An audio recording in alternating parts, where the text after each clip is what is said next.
summit, or when we get better prepared with our videos and live streaming, and when we can meet in large numbers, because this right here is not an individual. It's like Islam. Islam is not an individual,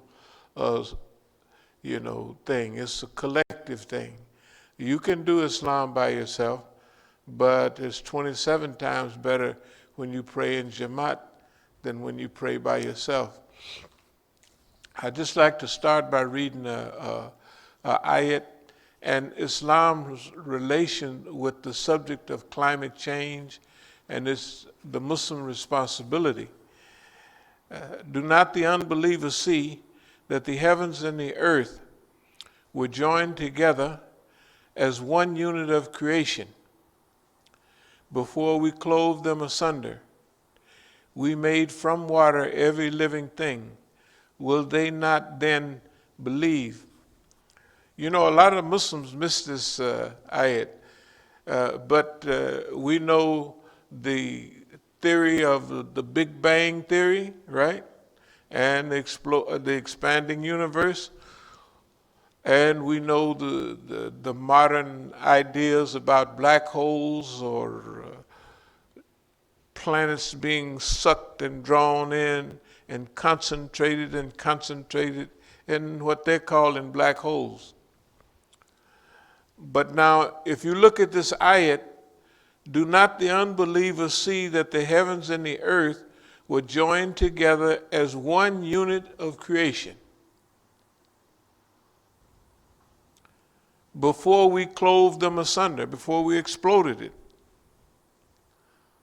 So maybe the Bible don't have the Big Bang theory, but definitely the Quran has it.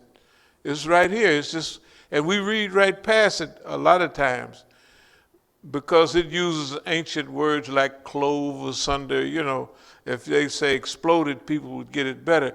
But the universe was one solid mass. The whole universe. But now that universe was concentrated. Now, first of all, get to the Creator. The Creator created the universe. It wasn't just running around by itself, you know. This thing is here, is created, and then Allah clove it asunder.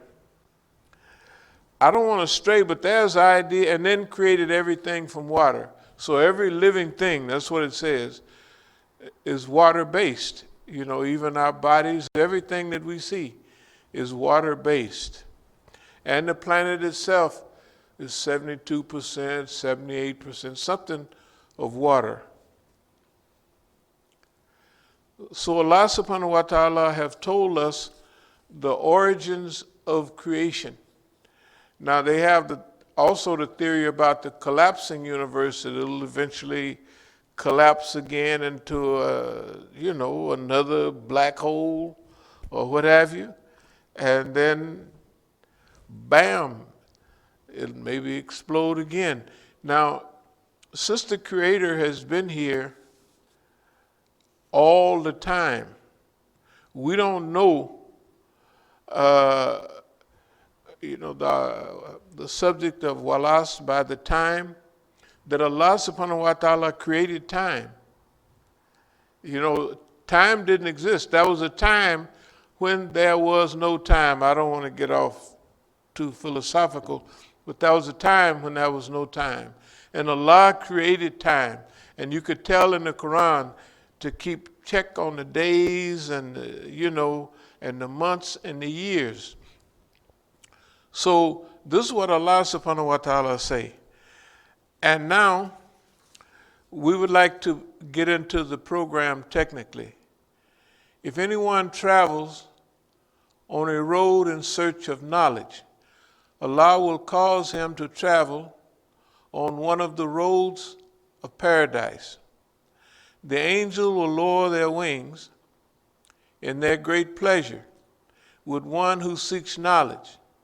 The inhabitants of the heavens and the earth, and even the fish in the deep waters, will ask forgiveness for the learned man.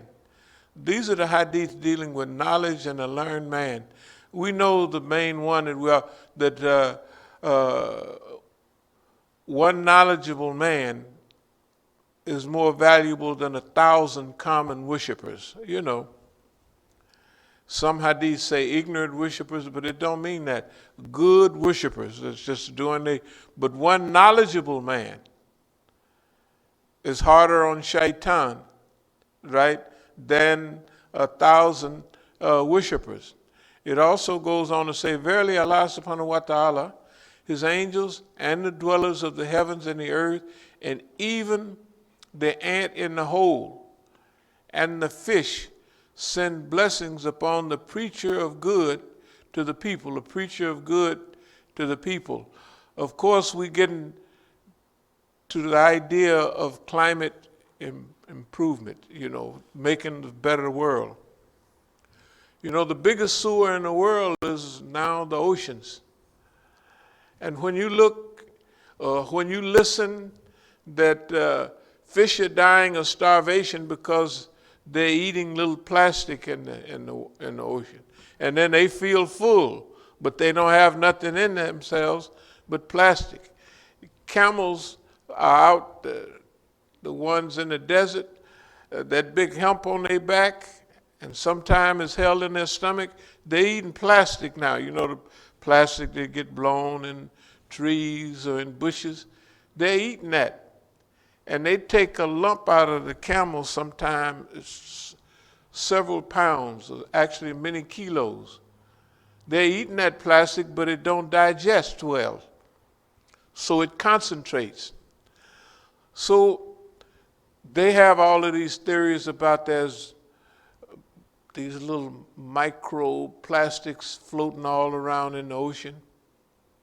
And the fish that think that there's something to eat are digesting those.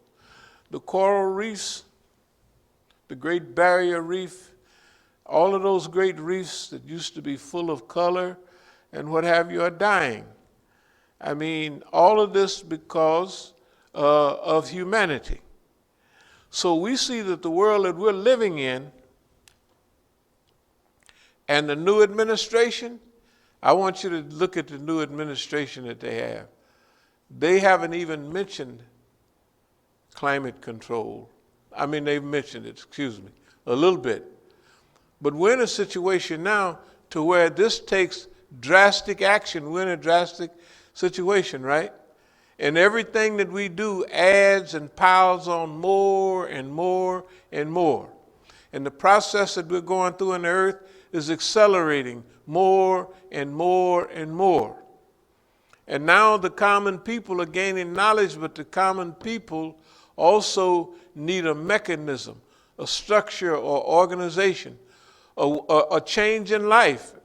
And don't put no hope, a lot of hope in the people changing, right, on their own or for light reasons. After all, this is just in America. If it's 325,000 deaths in America now, and people still hollering about, we not going to stay at home, right? We going to Christmas, and they just had Thanksgiving, and now they paying the price for Thanksgiving. They going to pay the price for everything. Why? Because they don't have the strength to change. If you think about a movement or organization that don't upgrade itself, that don't flow with the times, that don't improve, even a doctor have to go back, at least that was years ago, and get updated every 5 years. Now it may be 2 years with the way things are improving. We don't say improve, with the way things are accelerating. Okay, so now,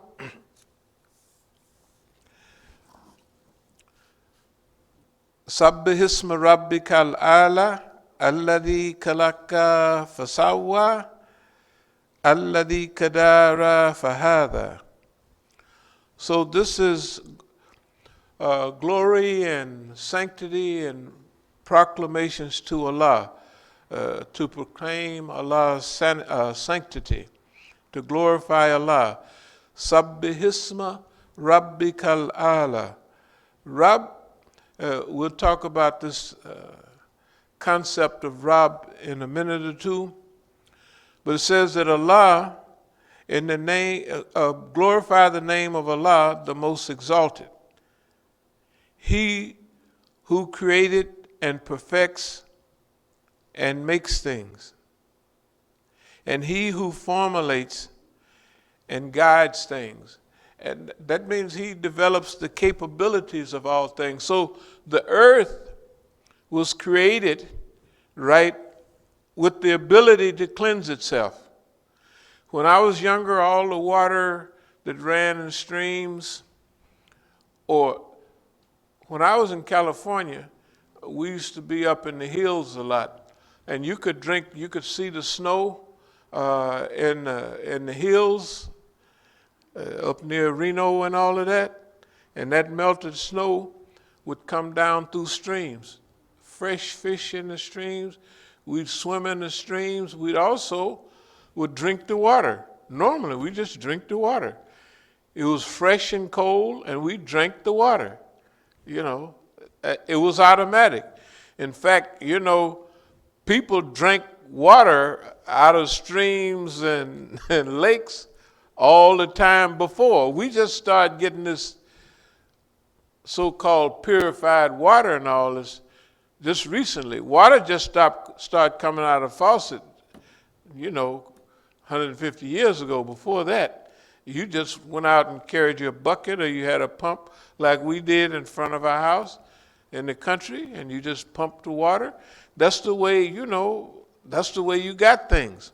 So it's saying that those streams could purify themselves every quarter mile. You know, when the water ran in the stream, there's sand, and if you go out here to Blue Plains, whatever they have it, you'll see that they have this water that we drink. It goes through one of the last treatments is sand, because sand purifies things. You know, tayammum, a little sand, you know, it purifies things. So proclaim and sanctify Allah's name. Fasawa, he straightened, he duly shaped and made equal, made good and put in order. He smoothed everything out. And then Qadara, from Takdir, from Qadr, the Qadr of Allah, it just means that Allah gave everything its determination, its capabilities. So what does that mean? That means that the earth was given the capability of self-purification.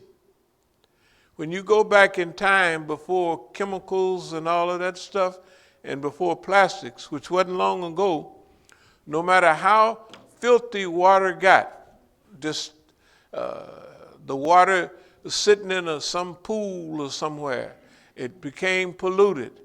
Well, that same water would be drawn up by the sun, right? It would be drawn up in a mist, like, you know. Then, as it collected in the clouds, it would come back down as rain, as snow, sleet, or hail. You know, it changed forms from a liquid to a mist to a solid, or a liquid to a gas, again to a solid. Okay, when it was taken up into the atmosphere, it was distilled. Now, we didn't start getting what you call acid rain until 40 or 50 years ago. Acid rain was so bad some years ago that it was disintegrating gravestones. Acid rain means that rain that was taken up pure and clean, you know, and distilled in the higher atmosphere. When it came down, it was coming through these clouds of pollution and filth and picking up all that acid as it came down. By the time it hit things, it was caving in roofs. It was rotting things, because the water that was coming down on the way, it was pure, and by the time it got down, it came through this polluted environment. Okay, so we see that Allah is al-Khaliq. He created the heavens, He created the earth, He created you and I, and He put us in this environment so that we can, everything that we need for subsistence, especially physically, is right here on earth. We don't need nothing from nowhere else, right? Okay, now what that means is that now I can give you an example. In the Bible it said that God gave man dominion over the fowl of the air, the fish of the sea, and that everything that creep and crawl on the planet. Okay, the Quran has a different view. It don't say that Allah gave him dominion. In all of our readings, Allah is a caliph, istiklafa, that Allah made the human being a custodian of the planet. Now, in Christian ideology, they're talking more and more and more about stewardship over domination. Remember the ideas, we got to dominate the earth. We got to dominate the Indians. We got to take this and we got to make this. And one of the great signs of civilization was the taller the buildings are, the more civilization it was. That's not the sign of civilization. And now it's becoming a sign of ignorance, technically. Because before, everything that we built, when we built cities, we built those cities in a real way out of real material. And that material, when it finished, it just turned back into what it was. It decomposed what it was before. But now, right, when you build plastic or make plastic, they say it takes 10,000 years for it to decompose. And now the oceans is full of plastic, microplastics. And when you look in the oceans and the other parts of the earth, man has so forgotten his mission and how he's here and what he's supposed to do. This guy is trying to catch so many fish, he's making things extinct, like dolphins. Dolphins can't breathe underwater. They're just mammals. They can't, and they get caught in them nets and they drag them down. And now we got to stop fishing in this area, stop fishing in that area, because what? Species are becoming extinct so fast, it's unbelievable. I don't remember the numbers, but you can hear them every day. They saying, well, these animals, these plants, this is becoming extinct. And they have movements to protect the earth from that.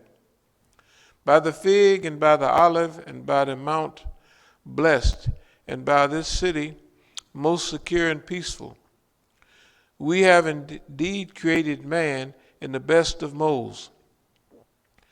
Then we revert him to the lowest of the low, except those who believe and do good or do good deeds. Now we're getting to some of what our responsibility is, while we're talking about the beautiful creation that was given to us with perfect balance.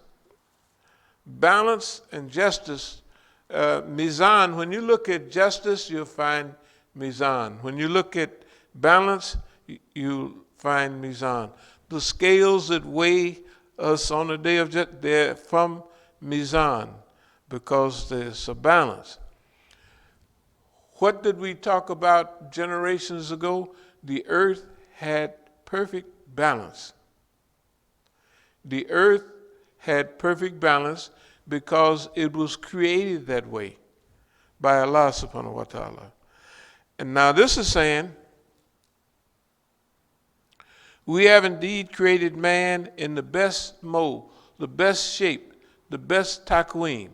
The human being has the more ability. Scientists even say just a hand that a human being is one of the most beneficial parts of his creation. Horses don't have hands,